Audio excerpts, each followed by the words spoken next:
What I want to do at the beginning is simply give you some background on the Nahuatl language, and even before that,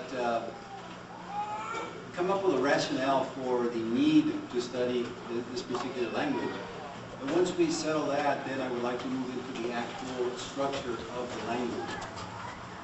With regard to a rationale, that is, why should we study classical Nahuatl? Well, first, it's not to get a job as a translator at the UN. I mean, that's not going to happen. Not in the near future anyway. By the way, that's an answer I gave one time to a colleague at Cal State Northridge from the Foreign Language Department. He asked, sarcastically, why study Nahuatl? And that was my answer. Well, it's not to get a job as a translator at the UN. There are other reasons. Not in order of importance, but one is the following. We, as people of with ancestry in the Western Hemisphere, whose roots, for the most part, are to be found here in this part of the world, can, through a study not only of this language, not only of Nahuatl, but also of other indigenous languages, come to a better understanding of ourselves as a people. I think that always helps. And to an understanding even of those elements in our contemporary culture that are, to a degree, foreign to us. For example, Spanish, the language itself, is foreign even to Spain. What is truly indigenous to Spain is the Basque language. The Romans are the ones who introduced their language, Latin, to Spain a little bit over 2,000 years ago, and from there Spanish evolved. So if it's foreign even to them, it's a bit foreign to us as well. But of those elements that were brought to this part of the world by the Europeans, by the Spaniards, the most Spanish of all is what? The language itself, Spanish. And even Spanish is not free of indigenous influence. If you examine the Spanish, the colloquial, the contemporary, casual, informal Spanish that we speak here in Southern California, in the LA area, in Ventura County, and I'm from there, you'll find that it is imbued with heavy influence from Nahuatl. So that a study of the Nahuatl language would help us understand even that, the most Spanish ingredient in our contemporary culture. Just to cite a couple of examples. When it comes to vocabulary, there are literally hundreds of words in Spanish that come from the Nahuatl. Of course, languages borrow from each other. Spanish, in its evolution, borrowed from Gothic, words like robar and espía, from the Arabic, words like alcohol and álgebra, and of course, once Spanish was brought to this part of the world, it borrowed also from Nahuatl. Most words in Spanish that end in te, as you probably know already, come from Nahuatl. So names of foods, familiar with these, like tomate, cacahuate, elote, etc. Those come from the Nahuatl. Elot, originally, elote, tomat, originally, tomate, what's the one I said? Cacahuate, cacao, eventually cacahuate. But if we move into other areas of vocabulary, terms that are culturally charged, culturally loaded, like tocayo. You familiar with the term tocayo? What does it mean? Same name. Namesake, right? One who shares the same name that you do is a tocayo. Now, that particular word also comes from Nahuatl. But not only the word, but in addition to the way in which it is used. In the Nahuatl-speaking world, people who shared names shared a bond, and that bond was recognized formally by this word tocayo. That carries over even today.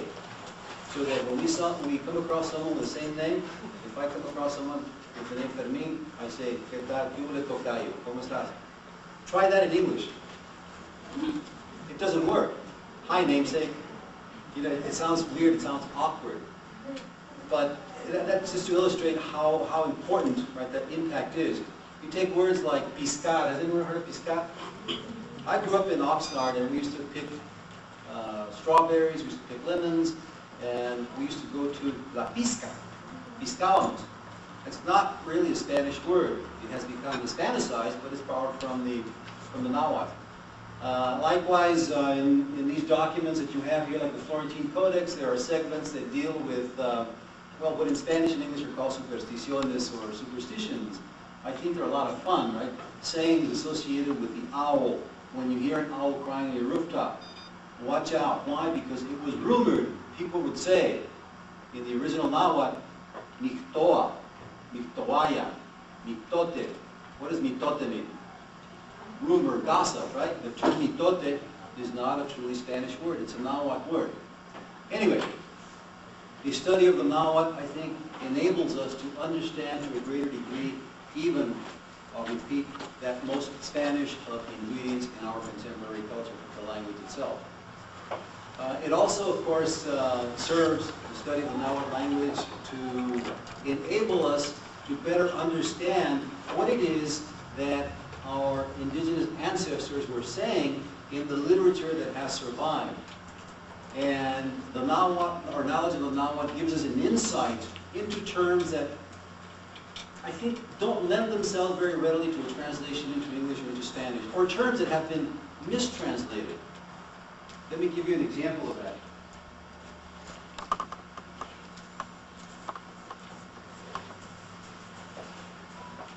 I'll leave this up here for now, but perhaps you have heard of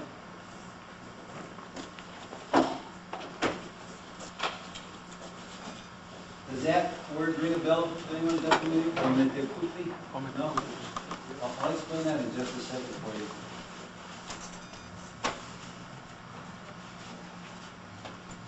And Omesiwa. If we examine beliefs that circulated before the arrival of the Spaniards in this part of the world and continue to circulate, you'll find that the notion of a creator, of what we term in English God or in Spanish Dios, was dual or dualistic, male, female at the same time.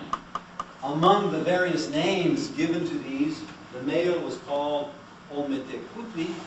Tecutli is something like Lord, we would say, or Señor. Ome meaning two or dual. And Siwa is something like lady, señora. The dual, the señor dual, the señora, right? Male, female at the same time. Now, the problem arises when we come across translations that identify the female as the wife of the male. In Spanish, la esposa. Now, do you see anything wrong with that? Any potential difficulties there? You may not. But if I were to ask you, what is the connotation of the term wife? What does it suggest in terms of status, authority, power with regard to husband? Esposa, esposo, wife, husband. What does wife suggest? Second class.